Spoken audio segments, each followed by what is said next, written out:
On stage, Oleg, co-founder of Input, Konstantin, co-founder of Paybis. Both of us are hosting this, and we're really glad to have you here. Hey guys. Hey everyone. So we're starting. Welcome to Unbanked. Happy to see everyone here. I believe for years the unbanked population was quite unprivileged. You know, people perceived us as a strange, or perhaps I would say underdogs. But we see right now that traditional finance actors, they start saying, okay, we can go into digital assets. We want also to benefit from its speed and efficiency. So yeah, we've seen this shift first, I believe. We worked for the last 5 years with fintech and crypto companies, helping them to build credibility and market authority.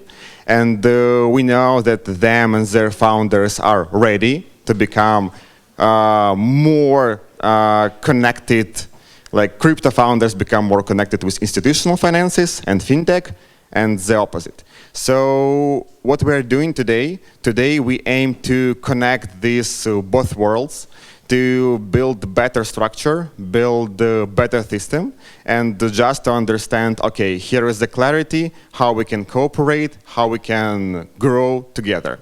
And big thanks to Konstantin, co-founder of Paybis, for joining us today and being a partner of this event. Thank you guys. It's a pleasure to be here. You know, Input guys are our go-to marketing agency for more than a year now. And this is the first time they are going, almost 2, yeah. This is the first time they're doing the side conference or their own conference, so to say, as I understand. And of course, we wanted to support them. And I think what we see happening now in the industry is that, you know, the traditional finance and the Web3 or crypto industry are converging, right? Several years ago, 5 years ago, 10 years ago, traditional finance was like very, very on the side from crypto, because they didn't understand and how to work with this. There was no regulation. There was a lot of risks. Now we see even here at Money 2020 that the borders are being erased, right? The Web3 industry is going fully into traditional finance, and the vice versa. Traditional finance are adopting the blockchain technologies, and then we see the real use cases here. So I think maybe in a couple of years from now there will be no separate, fintech or Web3 conferences. They will just converge into one stream, one industry, and everything will be merged. So there will be a lot of interesting discussions today. I see a lot of people. That's cool. So let's have a great day. And yeah, the weather is nice. And let's also make some new connections and some friends today. Thank you, guys. All right, so we're officially going to get started with our first panel. It's titled Old Money, New Rails, How Banks Are Rebuilding from the Inside. I'm pretty excited for this one. We have people from Chartered Luxembourg, Commercial Bank International, DZ, Private Bank, and AMINA Bank. So I think we're going to get a lot of interesting insights. And this panel is going to be moderated by our lovely Mary, founder of Input. Thanks. For years, the narrative was that fintech's going to replace the banks. But what we see now is something that is happening is much more interesting. Banks are rebuilding from inside. They're modernizing infrastructure, they're implementing digital assets, they're rethinking payments and working with AI and trying to find new ways how to make the user experience, customer experience much more better and faster. Today's discussion is about what transformation actually looks like from inside of institutions, what's working, where it's not, and what's going to be next. So first, I would like to give the round of introductions to our honored guests. Can you please introduce yourselves, what company you represent, what you are currently working on, and what is your role? So should we start with Myles? Sure. Good morning, everyone. So I'm Myles Harrison, Chief Product Officer at AMINA Group. So we started out actually as a crypto-native bank in Switzerland back in 2018. Switzerland being a very early adopter for distributed ledger technology and crypto. And really the bank was founded because whilst the Swiss government recognized that it needed to invest into this industry, crypto natives and Web3 companies struggle to get access to basic banking facilities, which is critical to run any business. Even if you're like super in Web3 or DeFi, you still need access to pay salaries, you need to pay your tax, et cetera, et cetera. And just to share, even as a Swiss regulated bank, about 2 months ago, we were declined from working with a global payroll provider because we deal in crypto. So it's great to have events like today. It's very close to our heart. There's still a long way to go. But yeah, excited to be here. Thank you, Patrick. I'm a little bit here the silver ager in this group. I've been for 27 years in Luxembourg in the fund industry and already for more than 10 years in blockchain. I had a lot of missions in consultancy, but I'm here with lots of emotion because together with Laurent, we started 10 years ago the first ever initiative in blockchain in the fund industry in Luxembourg, which was called FundChain. So we did this 2-3 years together, and it's only the first time that we are together on stage. So very important moment for me. Yeah, and I will give you some insights how banks or the industry is working for the moment on digital assets, on infrastructure stuff. I'm also board director of the Luxembourg House of Web3, where we try to motivate the Web3 community all over in Luxembourg and even from abroad. Thank you so much. It's great to see that this kind of events are connecting old friends at the same stage. We are nearly neighbors in Luxembourg, so from the offices. Thank you. Gio? Yeah, my name is Giovanni Everduin. I'm actually from here. This is the first time I'm speaking in my own country, which is kind of weird on reflection. But, thank you, Mary and team. In my day job, I'm the Chief Strategy Officer for a bank in Dubai. I also co-founded our innovation lab. I run our corporate VC, which means I get to play around and do cool stuff and trying to do all of this transformation from within, which is absolutely terribly difficult. Well, we'll get into that later. And then in my private life, I'm probably a degenerate art collector on chain. I'm pretty much a DeFi maxi. I kind of use the excuse that I need to test things in order for my actual job. And I'm professional exit liquidity for a variety of meme coins. So that's me. Thank you so much.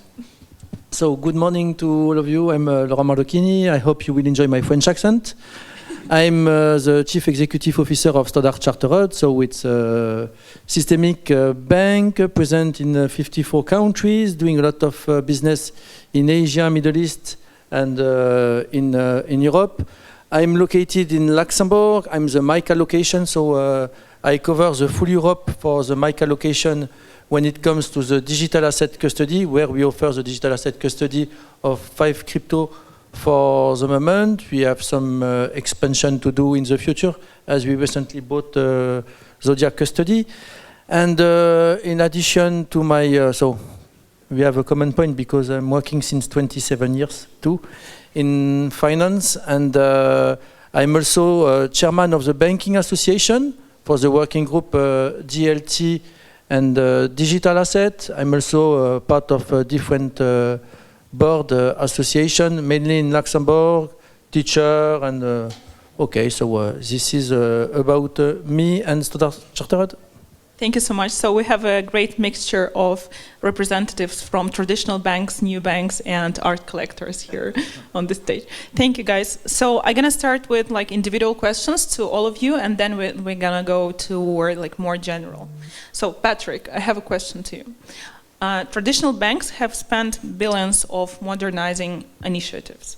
From your perspective, what's the biggest obstacle preventing banks from transforming as quickly as the customer would want to? The bank itself. No.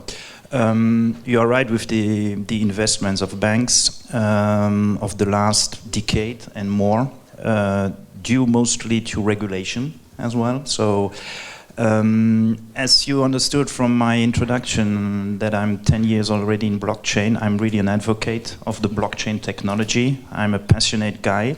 But I think I need to tell you a little bit the truth this morning and how is the reality in the bank. We are all thinking about modernization and digitalization of the bank. We know that digital assets, stablecoins are there and they are there to stay. But we have currently a very monolithic workflow. We have monolithic value chains with core systems. And we cannot break them up like this. Okay, we invested millions in these core systems, and what we are doing currently, and I speak not only for my bank, I speak for the industry, because as Laurent, we are in the same working group. I'm also in the working group of the Luxembourg Fund Industry Association, where we are rethinking the value chain to digitalize, in fact, the asset management. So what we are doing is we take activity by activity, and we try to see who is the best player now in the industry to help us for a specific activity, which is currently, in fact, packed into a core system. So what we are doing, we create the value chain in a modular way. This is a very hard job, because we have on a daily basis to convince our top management and the board that we need this, because it's an additional investment that we have to do to bring, in fact, the DeFi world onto these new rails. We don't have these rails currently. For example, in Luxembourg, since February, I think, there is now, we have the possibility, or asset managers have the possibility to hold stablecoins on their portfolio for subscription and redemption means, but most of the banks don't have the rails to do it. So we need systemic partners like Laurent to do it, because we cannot implement it from today to tomorrow in our banks. So these are really the real obstacles. It's a question of infrastructure today. That's the future goes into modernization of the infrastructure. Use cases will come. And culture as well, right? If you're saying about the mentality of the decision making. Yeah, the mentality is there, but you know that on a daily basis, management have other stuff to manage, and crazy guys like me who are knocking all days at their door, they say, Patrick, okay, let's wait and see. Yeah, that's Sometime. fair. Gio, you have been working a lot in the banking industry in the Middle East, which is also a very, let's say, challenging region. So do you have any things to add here? I mean, I think he's absolutely right. It's infrastructure first and foremost, but I also think that's the problem with Web3. It's been focused so much on the technology and not about what the technology actually solves. It needs to be infrastructure at the end of the day. Usually I tell founders, I get pitched a lot, and I'm like, you think that banks don't want to solve some of these problems if it generates income? Trust me, that's all we care about, right? So it's not a matter of that we don't understand what the problem is. It's often a problem that we can't fix the problem. Infrastructure doesn't work, and then you come, as a Web3 company, for instance, with some new technology, and you expect us to layer that in. We can barely automate our basic core systems. Most of us are still running on Cobalt, and if you don't know what that is, that's from the 80s, like these old school machines that fill the whole room from IBM, but this is not a joke. Like most big banks and Excel operate on that, right? So that drives the second thing, which is risk appetite and perversely misaligned incentives to be innovative. Banks have no incentive to be innovative for two reasons. First and foremost, most of us make tons of money already, and we are somewhat regulatory protected. And the second thing is, again, the regulator makes it incredibly difficult, because anything you want to do, you're going to have to go to the regulator, and you're going to have to take significant risk, and there's all kinds of consequences. So for most people in the bank, it's like, why would I bother? I just look quarter by quarter. Why would I care for the next 2 to 3 years? I became so annoying in the bank with my kind of mantra of breaking eggs to make an omelet that the board decided to give me my own company, which we have, like a subsidiary, and like, you can do your innovation stuff there. And that's for a reason, because if stuff blows up there, they can just cut it off arm's length, and it doesn't actually touch the bank. But I also think that's a model that works quite well. You guys bought Zodia. I think SC Ventures was really the solution to that problem, which is you cannot truly innovate in a highly regulated, and in our case, a listed bank. So you're going to have to do it somewhere outside with a completely different risk appetite statement, a very different incentive structure, and to your point, a very light infrastructure that's more modular. And then you got to figure out the hard part afterwards, which is how do you now embed that back into the bank? I'll say one more thing, right? Just to talk about the gap between what people think and what banks are actually doing. So last year I was hosting this panel in Vegas at a big AI conference, and I'm not going to name them, but I had 3 chief AI officers of the biggest banks in the world. And the topic was, what is some exciting stuff you're doing in AI, right? And the number one thing that all of them were talking about is either chatbots or automated complaint management. And what that really means is, when you complain to your bank via email, they have an AI kind of shift through it and then assign it to the right team, right? This is the level of excitement that they're working on. And here's the thing, this is really important stuff, not for you as customers, But internally in the bank, this stuff is really important because you got to fix the unsexy stuff first before you can go on to the sexy stuff, right? But I think there's a massive, massive gap. There's many, many reasons for it. But I also think that once we stop talking about stables or yields and it just becomes typical stuff that's embedded under the hood of what a bank is already doing, I think that's the only time that you get mass adoption, not when we still have to push the technology. I'm interested to know how is it going from one region to another one. And that's why I have a question to Laurent. So Europe has embraced regulation around digital assets earlier than any other region. But still, euro-denominated stablecoins are just a tiny fraction compared to USD stablecoins. So is Europe building the foundations for future success, or it has already missed the opportunity? Both of them. And to come back very quickly, I have just to say that the fear to change is a key problem. And when you have a C-level in finance, where they do 99.99% of the revenue in the traditional finance, why to move in the digital asset finance in the future? So it's a question of fear, and if they are at 2 years of the pension, why changing? The decision makers. So I'm not at 2 years of my pension, so I have 10 years, so I can build something on digital asset. Coming back to the word of stablecoin, indeed, statement is 99.5, let's say, of stablecoin are USD denominated. 35% of the volume of stablecoin are concentrated in Europe, whereas we only have 0.2 euro denominated stablecoin. So let's say that USD denominated is the king. It's very good for the US dollar. It's very good for the Trump administration because behind USD stablecoin you have subscription in USD treasury, so it's very good for US. Now we have a call for action in Europe, and the call for action is we have a lot of new initiatives in Europe. We have MICA now. It's implemented. It's not easy because I am at the end of the process, and I can admit that I spent more than a year with MICA. It's not easy, MICA, DORA, and so on. And yes, there is a place for Europe. We have built the foundation. We set the benchmark for regulation in the world, because now you can see the different regulation. It's moving forward in US, in Asia, in UK, but we set the benchmark. We are the reference in terms of regulation in Europe. I don't know if we need to get an award for that, but we set the benchmark. Now we have the foundation. We are going to have a lot of Kivalis. We have the consortium with Kivalis. I hope they are going to deliver something. We have the one from SG Forge, the stablecoins that reach 100 million. It's very small. And to be honest with you, before joining Standard Chartered a year ago, I was working as head of innovation and digital asset leader for Société Générale. So I was in charge to issue the stablecoin and the different things with SG Forge. So I can speak about that. You have the one from AllUnity. So we have more and more stablecoin. So we set the foundation. Now it's up to the European players to work on the stablecoin and to the adoption. And for me, one of the main use cases for stablecoin, in addition to the trading plus the cross-border payment, is the atomic settlement. And in the future, if you want to buy a European stock, it would be great to have a euro-denominated stablecoin, at least to do the atomic settlement. So definitely there is a place. It's not too late, but we should not wait for the next train. We need to move forward now.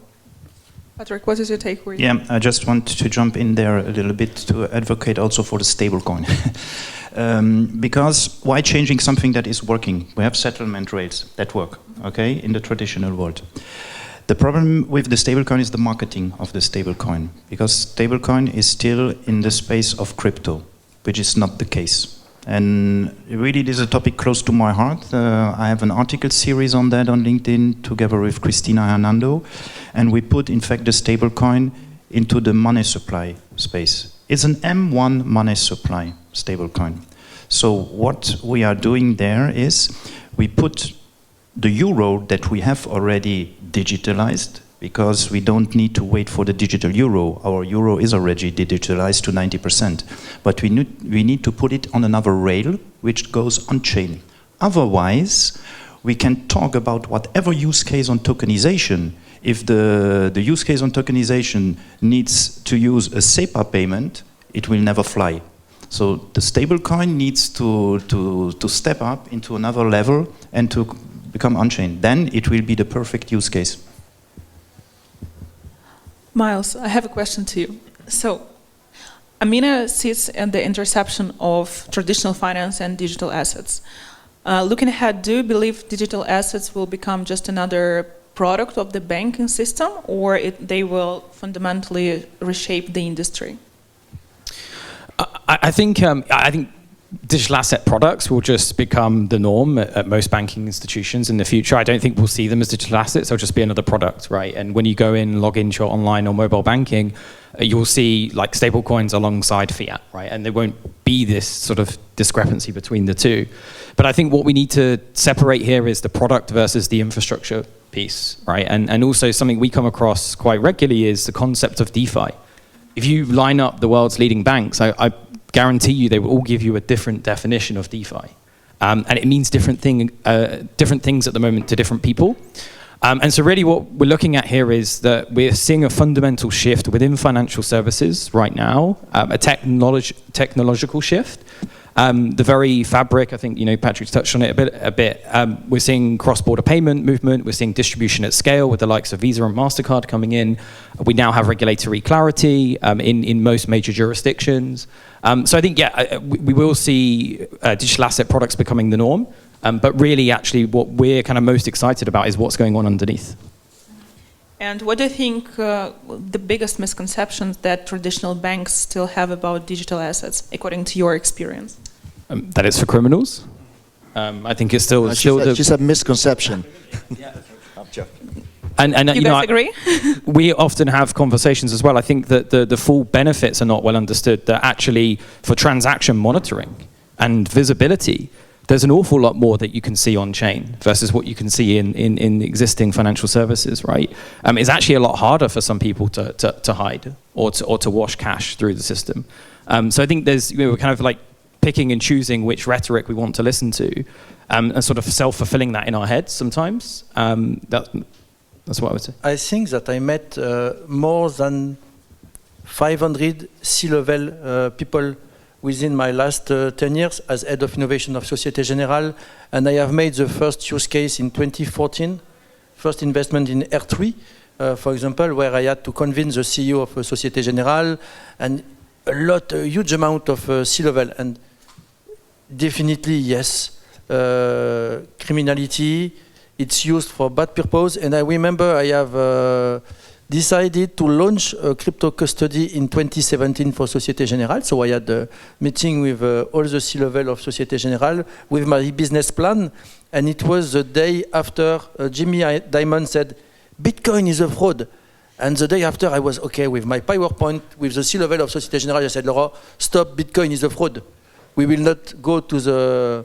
It's a good idea, but it's not for now. So definitely, yes, it's a misconception, but I think they understand the C-level, they fully understand the technology. It's just a question of, as I said, it's a question of fear and a question of mindset.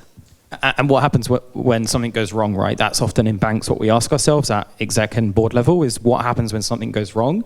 We run ourselves by risk management, right? Which is how the banking industry operates. And I think that whilst we have the regulatory frameworks in place, we don't have the experience as an industry yet of what happens, who's accountable for what. And when we think about the settlement processes, whether it's across funds or within cross-border payments, within the last few decades, we've built risk and control processes into the fact that something takes 2 to 3 days to clear. And so we're asking these risk managers to go to atomic settlement. That once you click that button, it's gone, it's done, it's finished. Finality of settlement, right, on blockchain. So it's a powerful tool, but it's going to take time to get people familiar with this. Yeah. The problem with, let's say, with blockchain in general for TradFi guys is that blockchain is a perfect oxymoron. You have transparency and privacy in the same thing. And in traditional banks, we are working on trust. And where is the trust? The trust is in the identity. Okay, so we are talking about tokenization projects. We have stablecoins, but there is another missing piece, and this is the trusted digital identity ecosystem. So we need to know who invests in a stablecoin. We need to know who invests in a tokenization project. But most of the people that are currently on the way in the digital asset industry, they want also to be anonymous. And that's why TradFi is still struggling a little bit. We are working on the trusted digital identity system, all of us currently. So I can tell that in Luxembourg, every asset servicer, every financial institution is working on digital onboarding projects. So it will come. Yeah, I would arguably push back a little bit from my DeFi hat and say, actually what we really want is for it to be private. I think the biggest problem right now is not private, because it's immutable, it's transparent, it's public, and so it is not anonymous, it's pseudonymous. And what that really means is you can always track back. If you look at some of these compliance tools, you can trace a wallet through eternity, right? Once you have one link. And so I think actually the biggest issue is, and this is for all of you in the room, right? If I knew your name, and I could go to a global database and look you up and get access to all of your bank accounts and see every transaction you ever made in your entire life, if you did that for me, it would be quite embarrassing. I can tell you that much, right? And so I think that's a big problem in general when it comes to blockchain, which is actually we need privacy, but we need regulatory compliant privacy. The way I look at this is, if you're familiar with the TSA, right, those kind of grumpy guys in the US at the airport, but you have TSA compliant locks, right, which means you have the locks, but they have like a master key. That's sort of what privacy is meant to be. It's meant to be private for most people, but regulators should have a way in. I think that's actually the missing piece. And even for institutions, if you're a big organization like you don't want people to see, you don't want to telegraph your moves. If you start moving funds around, right now, if Binance starts moving funds around, every trader gets immediately hyped because they know something is about to happen, right? And that influences markets. So I think actually privacy is the biggest issue. On the other hand, yes, something that's trustless for a system that is based not only on trust, but I would say trust linked directly to governance and oversight. I think that's the big scary part from a sovereignty perspective, is that people are now transacting stablecoins left, right, and center, and it goes completely beyond the control and supervision of, let's say, the US, which is really FATCA, and Europe, who's following it. I'll say it out loud, right? That's really what these systems are built for. And so that's why I think the US has been pushing really hard for stables, to continue the dollar hegemony, but I also think that's why every country and every central bank is now going to CBDCs, because it's ultimately monetary fiscal policy of control, and it makes sense from their perspective. Guys, I think you're all amazing speakers, and we can sit here for like hours and talk about the problems that we need to solve all together. But let's go to quick fire questions, one by one. The first one, what's the most overhyped trend in financial services today? Yeah, overhyped. In trend Stables. in financials. Again? Stables. What is your take here, Patrick? Patrick is looking at me. Yeah. Myles? Well, I am the advocate for stablecoins, so why could I say it's overhyped, guys? Yeah. Okay, when you go from conference to conference, and when you see this week, okay, there is proof of talk, there is Money 2020 about stablecoins, then we can say, okay, it's maybe overhyped, but it's the topic where everybody is investing in for the moment. So what is it when you invest, AI? or is it immediately an overhype? I don't know. From my perspective, AI in its current guise and format, yeah. I think so as well. I support you. So I can say AI and stablecoin. But definitely I spent my last months doing, let's say, 5 to 6 big conferences, and definitely stablecoin is very high, but it's very promising. And still a call for action in Europe, of course. There is maybe one hype, which are the DeFi vaults. Okay, so this is a real hype and overhype for the moment, but on the other side, it could become a new vehicle even for traditional investment funds. So at one moment you are overhyped, but at one moment you can enter into the traditional finance.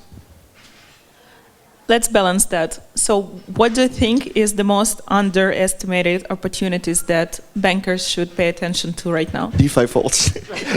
Stablecoin. Tokenized money market funds. That's overhyped. But the combination of stablecoins with tokenized money market funds, this is the killer use case. In a vault. Voilà.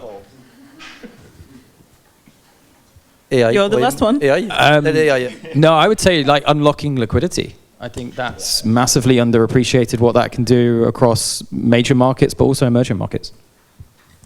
That was the last question that I had. If you guys have any questions to yourself, to the other panelists, you can go ahead. But otherwise, that was an amazing panel.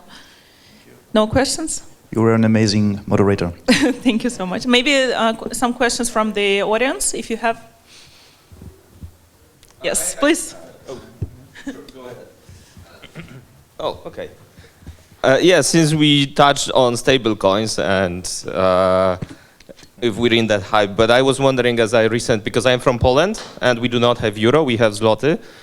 And we were wondering, we had a little discussion whether it even makes sense to consider Polish zloty as a stable coin, or it doesn't make sense and it should be going directly in stablecoin euro. What is your take on that? Does it even make sense for a country like 40 million people? I know we're quite hyped nowadays as well with success stories, but I was wondering what's your take on that? Can I answer it in a cheeky way, and I'll let you answer it in a professional way? It will not be professional. The real question is, do you want the deposits and do you want the yields? Because I think a big part of why everyone is doing their own stables, these become Chinese walled gardens. Everyone is looking at Tether and looking at a treasury and going like, oh, that is interesting, right? And so countries want this because you control the deposits. And I think central banks want it because there's a bigger scheme in terms of going for tokenized deposits and then what that can mean. That's my take on it. Sorry. Maybe there's a more professional answer.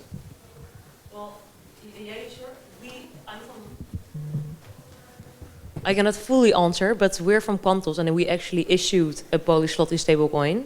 It's PLNQ. And actually the reason why we did that, because, I mean, SEPA works quite well, right? So from, I don't know, like above 100K or 200K, not always, but in general it works quite well. But if you want to send money from Poland into SEPA, it can, I think the cutoff is before 8 or at least in the morning. So our take was, people that want to move in and out more quickly, like stablecoins can enable that. So that's the reason why we issued it.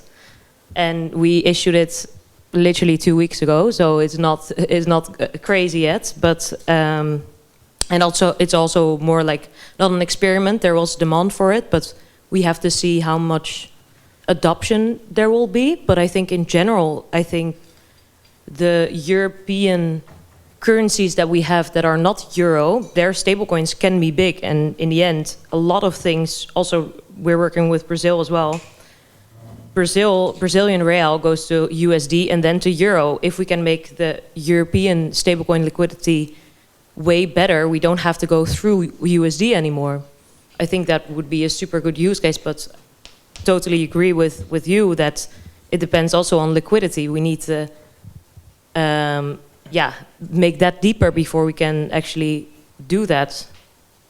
Yeah, I think it's interesting, like being based in Switzerland, we're very, kind of very similar, a lot smaller, right, than Poland. And I think we're asking ourselves, like, is there value in a CHF, stablecoin?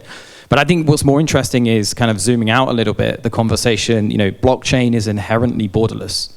And so I think we're starting to ask ourselves across the globe, right, what does it mean to have sovereignty over currency? This is a much more fundamental question, right? I'm sure we could talk for hours about it, but I think this is something that blockchain itself does not have borders. And how do we implement that in the society that we live in today? Thank you. We have one more question, please, from the audience. Hi, thank you so much. So I have a question like exactly on what you said. The sovereignty of currency, right? Basically the idea of crypto was to kind of unbank yourself from the government and banks. But the discussion we're having right now is basically trying to give control back to the government and banks with the stable coins and fiats. So how does this actually change? It's like just creating a new system, which is basically based on an old system, and you just have the same owners. So where does the intact, the fundamental of blockchain and crypto remains? It just becomes a. I'm sorry, I'm just asking a very backward question. I mean, look, I wear two hats, right? On the one hand, I'm a cypherpunk and I'm incredibly against centralization and everything else. On the other hand, that system is a utopian system that doesn't work for the majority of the world, right? If you look at geopolitically and macroeconomically how the world operates, how the financial system works, I think it's an illusion to think that it will ever be fully replaced by this crypto dream that Satoshi had, or that it will ever get that way. I think there'll be two systems, and there are two systems right now, because there's people who will swear by DeFi, who will never move any money anywhere where it can be governed, right? And you're never going to win those people over, by the way. You can do all the stables and CBDCs in the world and on and off ramping. They'll never do that. They'll keep their money and they'll have wasted. And then there's people like my parents, and I would not want my parents to go in DeFi at all, ever. Actually, I wouldn't want most people to go in DeFi ever, because there is no protection and there are no regulations, right? And you realize what that means, regulations, when something goes wrong. One of my biggest problems with most neobanks is everything looks great from an onboarding perspective and UX, but the moment something goes wrong and you realize there is no back office, there's no one you can talk to, that becomes a real problem because we're talking about someone's money, right? And so I think that's a little bit the same thing with DeFi versus TradFi, which is TradFi will continuously evolve using these technologies slower, and a small group of, let's call them rebels against the society will always kind of stay far away from that, and I think they are perfectly happy with less protections. Yeah, but the question is, like in 1971, Nixon said, okay, no more gold backing for US dollars, so you can print as much as you want. You can do the same thing for the stable coins and fiat. And Trump is doing that. Exactly, right? So I think that one size does not fit all, to be honest with you. You will have the unregulated world versus the regulated one. If you are working in a bank and do the settlement of a transaction, you will never do it in Bitcoin. You will never do it in Circle because you give the risk to the issuer. You can do it potentially with Kivalis because you have a consortium of banks and you can dilute the risk. But obviously, I believe that in Euro, you will have the CBDC where you can potentially do the settlement. That depends on the use cases. You will never do a cross-border payment using a CBDC, even retail. In Euro, I'm not expecting to do it. So one size does not fit all. That's why we will have several types of stable coin in each kind of currency. There will be a big cake that we can share all together, whether to have a small, I don't know in English, tartelette, we say in French, very small piece of pie. But anyway, for me, one size does not fit all, and we will have different type of models, regulated versus non-regulated, central bank digital currency versus private versus bank issuers, and so on. And that depends on the different use cases, cross-border, trading, atomic settlement, DeFi, and so on. So you have the choice, but not too many at the end, because you will have the problem of fragmentation of liquidity. Could I have one more question? Yeah, let's do the last one. You are the winner for the last one. Just wondering, listening to this and a lot of discussion about regulation, stablecoin and stuff. So what is the current consensus? Is this any future where we will be, using Solana, Ethereum or anything for just day-to-day trading, or this is an abandoned concept and we're going back to regular currencies? Because I don't see that's happening at the moment on a bigger scale. So I'm wondering what your take on that. Like, are we gonna use non-stable coin currencies for, day-to-day buying, trading, whatever? And I'm not talking about typical exchange, DeFi or anything, but just regular, let's say, people or investors doing this, or this is all going towards stablecoin and just digitalizing the existing setup? Can take this. Yeah, definitely. Yeah. In fact, I think that before my retirement, I will not see the only stablecoin world. So we are entering, in fact, the hybrid world. Okay, and this will stay for the next decade, I think, because we have already a system that works. Okay, we have a settlement system with fiat currency that works. SEPA, instant payment. Instant payment is not always instant, that's for sure.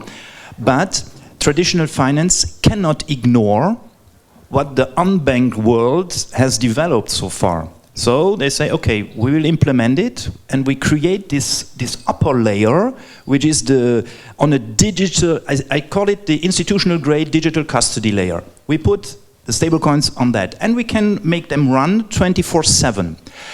The balance sheet of a bank will probably remain the next decade off-chain, but the money can turn 24/7. And then with off-chain, on-chain RAMs, it will move from one layer to the other.